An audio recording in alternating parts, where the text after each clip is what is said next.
When we sit down to craft a financial plan with new clients who are within a few years from retiring, it's highly likely that they've not touched their estate plan for decades. A solid estate plan is a key part of an overall financial plan, and today we'll dive into the key things that you'll want to consider in updating your estate plan as you approach retirement. All right, so Spencer, today we're continuing this journey on, as we approach retirement, things we need to consider, what we need to look into. Today we want to talk about estate planning. Oftentimes estate plans are something that folks do when they have a major life-changing experience. Getting married, having a child, if you even updated your estate plan then. And then sometimes you just forget about it until you get into retirement. So why is updating an estate plan so crucial as we come into retirement? Well, things have changed, and people see that change, obviously, as they approach retirement. They're starting to think about Social Security benefits or pension benefits, how they take withdrawals, all these different financial matters. But then they also say, oh, I haven't touched my estate plan for 20 years. And the average client is someone who sits down with us and says, well, yeah, the last time I touched estate planning was 25 years ago when we had, 2 young kids and we knew that we needed to name some guardians. Yeah. That was the driving factor back then. Now the driving factor is a lot of other things that we'll dive into today. Yeah. So when we think about estate planning, what are the most crucial pieces that we need to consider before we dive into some details here? Essentially, we'll talk about powers of attorney. We'll talk about beneficiary designations and who gets resources and how they're dispersed, at the end of life. And then we'll also talk about end-of-life decisions there and some of those circumstances that might cause us to need to increase the complexity of our planning with a trust or other kind of vehicles in some kind of situation. So that's where we're headed today. Okay, great. So oftentimes when we think about the powers of attorney piece, there's 2 major powers of attorney. You've got your financial, and then you've got your medical powers of attorney. Let's dive into financial matters first. So what do we need to think about when we are listing people for those powers of attorney? Well, a power of attorney document is really powerful. And so the first thing that we'd say, whether it is financial or whether it is medical, we've got to make sure that we trust those people. There are ways that you could structure these where it's a springing power of attorney and they don't take effect, unless certain things happen. Those are typically going to be less effective. And so if possible, we want you to select people that you really trust, a primary person who is your agent, and then a successor agent or agents there in kind of a chain of command. As we do that, we also have to recognize that sometimes the person who does better in managing financial matters is not the person that you want to name for the medical power of attorney. That's why they're split out in many cases. We have different people that we may name. So a spouse may be the first person as agent for both property or financial matters and then also medical. But it could be that your daughter does much better on the medical side of things. Perhaps she's a physician or a nurse, and your son does better on the financial matters, or vice versa. So we've got to make sure that people are comfortable with who they're naming. Right.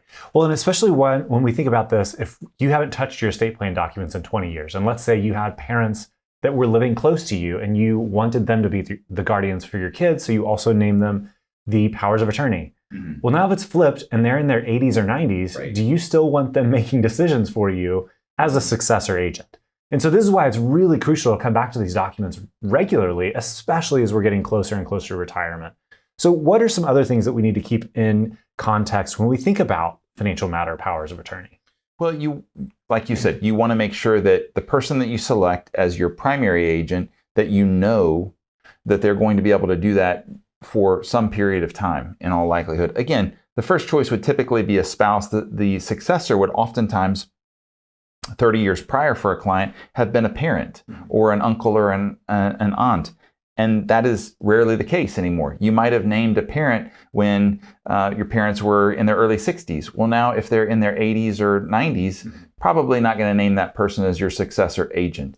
So what you need to think about for especially successor agents is how long are they going to be able to stay in this function as a selection of yours. And you also want to think about the latitude that you're giving your agents. So are you giving them power to change beneficiary designations? Are you giving them power to make gifts? Are you giving them power to open and close accounts or buy property or sell property? All these kinds of different things. So as you work with an attorney, typically they're going to have a a core kind of document that they'll work off of, but there will be a handful of questions, particularly updating those beneficiary designations, for instance, that some attorneys will say, well, you might not want to go in that direction. Other attorneys might encourage you in that direction, provided that you have a very, very high level of trust with any of the agents that you're listing there. Right. So that's particularly on the financial or the property power of attorney side of things. And you really just need to review this,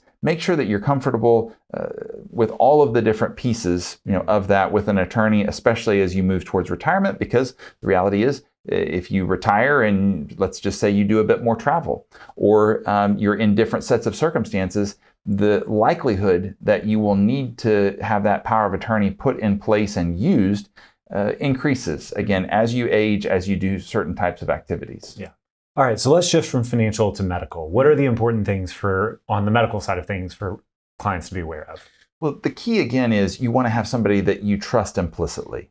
And on the medical side of things, you also want to have someone that has some kind of intuition or knowledge of what your direction will be with key decisions. So ideally, you tell this person, these are the key things that I'm thinking through. I want to have if I'm terminally ill and have little chance of recovery cognitively, then I want to have a do not resuscitate, measure in place. I want you to make decisions that are going to keep me and my loved ones out of really difficult and dicey situations. And that if decisions need to be made, that you clearly articulate those to people. And sometimes that can be done with an advanced directive where, some attorneys will help you to fill this out and make sure that on key decisions that your medical power of attorney is going to know exactly what your wishes are there. This tends to be as well, not just a spouse who you would typically name as the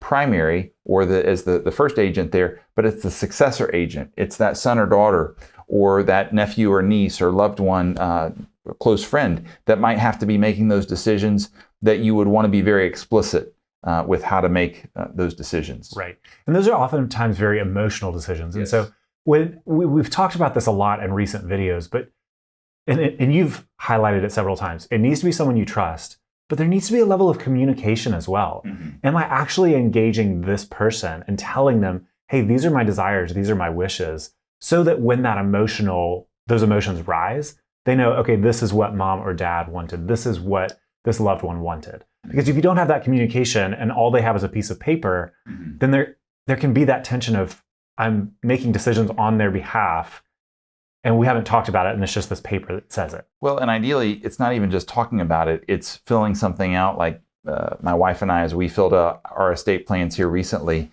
and updated them, looking at that power of attorney, the advanced directive, being able to say, in all of these different situations, this is what we want mm-hmm. in particular, which, in our circumstances, it's just like if there's any hope of recovery, then, we want to have all the, medicine possible available to us. If there's no hope of recovery, then we want people to be able to turn the page, there and not, and not feel bad about it because we have it in writing. Right. And so, heaven forbid, if a son or daughter is put in that circumstance, and they've got other siblings that they've got to answer to as well, they can go back and say, okay, mom and dad, this is what they said mm-hmm. they wanted. We spoke about it. They signed off on this.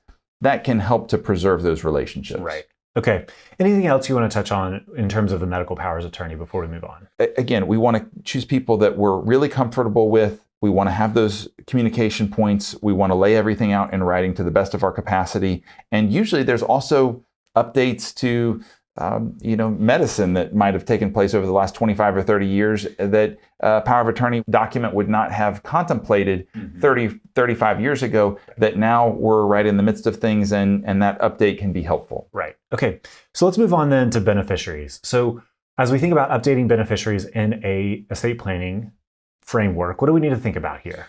First, the reminder that if you have beneficiary designations in place, it's going to supersede your directives in your will in most circumstances. So, if you have listed as your spouse 100% beneficiary in your IRA, and that beneficiary designation, and in your will it says everything goes to the kids, why, at least that IRA is going to go to your wife because it's going to go outside of probate. It's not going to be directed by the will.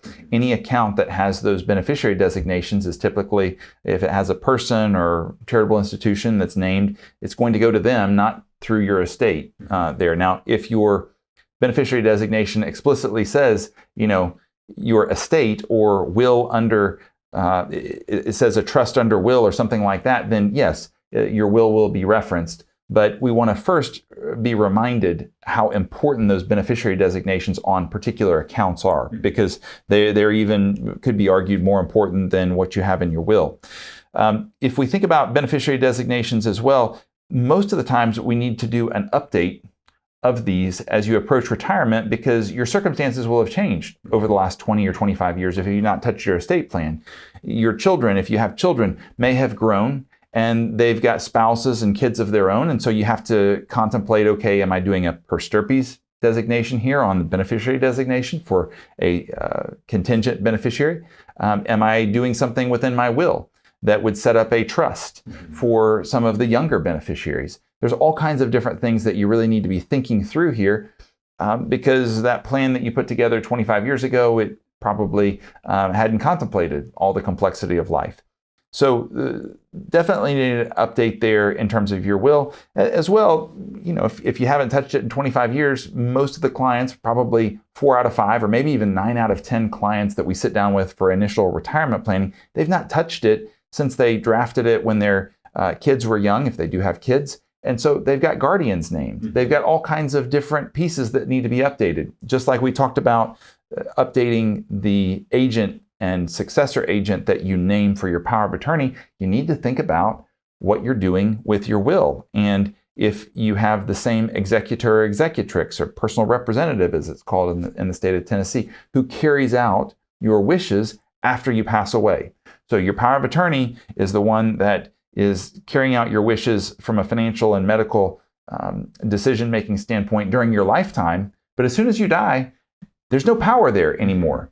Now it is that your estate is going to be governed by the will, and your designation there of the executor or executrix, the personal representative there, is going to determine who takes over that responsibility. And if your power of attorney for financial matters is differently named than your executor, then that's going to be different people. Oftentimes we would see that person be the same person who would be handling those matters, but not always. And so we need to be careful about updating that document there too. Yeah. Thanks for walking us through those pieces, Spencer. As you were speaking, one of the quotes that came to mind was from a mentor of ours, and he said, "We love our children equally, so we treat them differently." And I think oftentimes an estate planning document in the United States looks like, take your estate, divide it by the number of kids you have, and that's what everybody gets. Oftentimes that's not necessarily the best path. So as we think about creating beneficiaries, one of the questions we like to ask is, are your beneficiaries ready to handle funds? You want to walk us through why that's an important question? Yeah, we want to think particularly about the beneficiaries and their capacity to handle funds, but even think more broadly about it than that. Because every beneficiary is going to be different. We want to make sure that our estate plan encompasses that. So if you have resources that are going to go to charitable interests, then we want to make sure that those come from pre-tax places. Your traditional IRA, your traditional 401k, they need to be named as beneficiaries there. If we have folks who are beneficiaries who are people, let's say you have one son and he doesn't handle money all that well, maybe his income is much lower, then we want to take that into account in our beneficiary designations oftentimes, because it may be from a tax planning standpoint that he's going to be much better suited to receive resources that are pre-tax, because again, his income is low. But we may need to explore a trust there too, because he may not be able to handle resources. So the thing that we come back to every time is we want to align your wealth with your core values. We've never met anyone whose core values was to destroy their children after they die. But the estate plan can be put together in such a way that it's likely to destroy your children after you die because you give them too much money and they can't handle it. Now, obviously, a lot of heirs, they're just fine with resources. They're able to handle those. That is the base case. But we all know people that if they receive $50,000, $100,000, $1 million, it's going to do violence to their soul. It's not going to work out well for them. So we need to be sober as we think about that. And if there needs to be a trust that's drafted to be able to protect that person, then we need to do that. We need to explore those kinds of options. Again, that's not the base case that we're going to go towards, but we need to look at that situation and say, okay, are there different tax circumstances for my beneficiaries? The key here is, again, if you have nonprofits and people, then you do have different tax circumstances for your beneficiaries, A. But then even among the people that you leave resources to, you're probably going to have different tax circumstances. So for instance, if you have a Roth IRA, you have a traditional IRA, and you have a non-qualified account, or you have a home, then you have 3 different types of investments in terms of how they're going to be taxed when the recipient gets it. So we need to make sure, like if you had 3 kids, that we would factor those pieces in. Let's say your daughter is a surgical oncologist that makes $1.5 million a year. It would be nice if she received Roth IRA resources or non-qualified resources that are not going to add to her tax bill. Whereas if you have another beneficiary that maybe has had a difficult time maintaining work, has a lot lower income, then pre-tax resources are going to be much more better to pass on maybe to that person, because when they take those resources out, they're not going to pay as much in tax. So we want to consider, income levels. We want to consider capacity to be able to use resources in ways that are healthy. We want to consider all those kinds of different pieces together, and we want to push back on convention that would just say, hey, your estate plan needs to be, how much do you have? Let's divide by the number of kids that you have and disperse it equally across every type of account. You could call that fair, in air quotes, in some ways, but that's going to give too much money to the federal government relative to what you could do if you just did a moderate level of planning. And it also probably is not lining up perfectly with your core values. Oftentimes, we sit down with clients, and as we actually dive into things, we recognize that their core values are such that there's other people and causes that they're also passionate about, not just their children or their closest relatives there. Yeah, absolutely. Okay, so you touched on the trust side of things. We talked about it specifically with respect to beneficiaries that may not be able to handle wealth. So maybe pushing funds into a trust in that regard to then manage the distribution of those funds. What are some other avenues where looking into a trust could be a good option for folks? Well, one of the things that we would always come back to is it's not just if folks can't handle resources and maybe they're likely to spend them all at the same time. I mean, if we have a grandson or granddaughter or a son or daughter who has disabilities, we might need to have a trustee in place to be able to just help manage the operational matters, to be able to get funds to them, help to use those resources. There are also other types of circumstances. If we have either a client who is involved in a very litigious line of work, let's just say they're a physician, they may want to put resources into a trust to be able to protect against creditors. If we have a beneficiary that's in that same set of circumstances where they are in a litigious line of work, they may appreciate having resources come to them in trust, because if they're sued, then again, resources that stay in trust are not going to be those that would be accessible by the creditor. So there's some different sets of circumstances where that can be. Again, that's not the most prevalent direction that we would see clients go. Another type of circumstance where we might explore trust is even if you have real estate that is outside of the state that you reside in right now. So let's just say you live in Tennessee, but you have a condo in Florida, or you have a mountain home in North Carolina. We might want to explore a revocable trust in that circumstance so that you can avoid something called ancillary probate. So when you pass away, you probably would prefer that your loved one is not going to have to go through probate in 2 different states. But if you own property, let's say you own your primary residence in Tennessee and you own a mountain home, again, in North Carolina, you may be putting your loved one in a situation where they've got to go through probate in both Tennessee and North Carolina, and that's just a ton of fun, I can tell you. It's not something that clients have ever come back to us and said, good grief, I'm so glad that I got to go through probate in 2 states, not just 1. So if we can have an attorney draft a document where we have a revocable trust and we actually put the asset, the out-of-state real estate, in that revocable trust, then oftentimes we don't have to go through probate in that out-of-state type of situation. Yeah.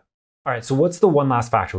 We're establishing a trust. We need to establish a trustee for that trust. Talk us through that. What is that? Well, again, it's just someone who you trust to be able to carry out the wishes, the explicit language that you draft within the trust. So this is oftentimes someone that you're thinking even decades to come, because if you have a son or daughter that maybe they don't use wealth all that well, or they're going to need some help in managing those resources, you may either need to use a professional firm, or you may need to have a younger relative who is able to serve as that trustee and willing to serve as that trustee, because sometimes you don't want to put, if you have let's say a son that doesn't handle resources very well, you may not want to put his sister as the trustee, right, or his brother for that matter. So you really have to kind of grapple with who you name as trustee, because most of the families that we work with who are in this set of circumstances, they want to preserve those familial relationships, and that can be hard if we name a trustee who is very closely linked in terms of the family there.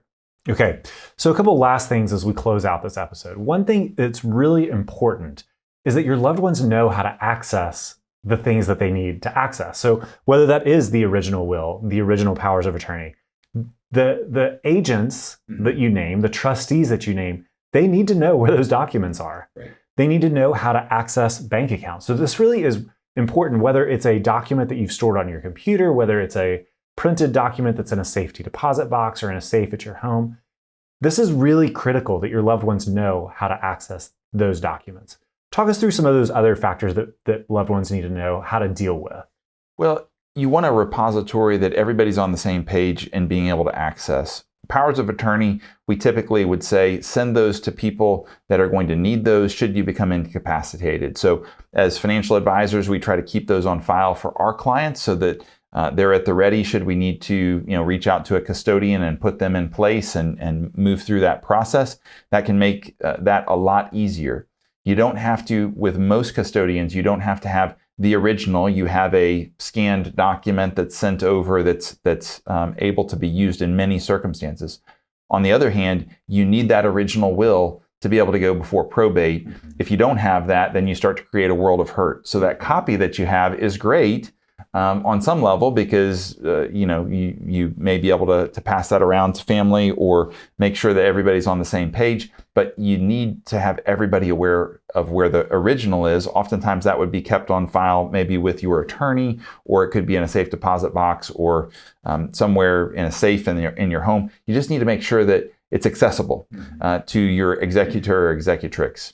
One last thing that we'd say here as well with respect to digital assets, with respect to being able to log into bank accounts, different kinds of investment accounts. It's really helpful if you use some kind of service that tracks username, password, all those kinds of different things. You have access to it. If you're married, your spouse has access to it. Your power of attorney, your agent, successor agent even, would know how to get access to that so that when you are incapacitated, when you pass away, everything doesn't just grind to a halt. That they can still pay bills, that they still know where funds are, that they can still access accounts, those kinds of different things, which can be really helpful. Yeah. Well, we hope you enjoyed this episode. Spencer and I often say when we talk about estate planning documents and things of that nature, we are not estate planning attorneys. We can't draft these documents for you. We can't sign them for you. You have to take them to an estate planning attorney. So bring this before your specific estate planning attorney. Clients, we would love to look over them with you, but make sure that you're getting this done by a professional. And with that, we look forward to seeing you again next time. Take care. If you like these financial planning videos, please share it with a friend. And if you have questions, go to our website at SeriousRetirement.com. This content was provided by Retirement Planning Services. We are located in Knoxville, Tennessee. You can visit our website at SeriousRetirement.com. The information in this recording is intended for general educational and informational purposes only and should not be construed as investment advisory, financial planning, legal, tax, or other professional advice based on your specific situation. Please consult with your professional advisor before taking any action based on its contents. Advisory services offered through Retirement Planning Services, LLC.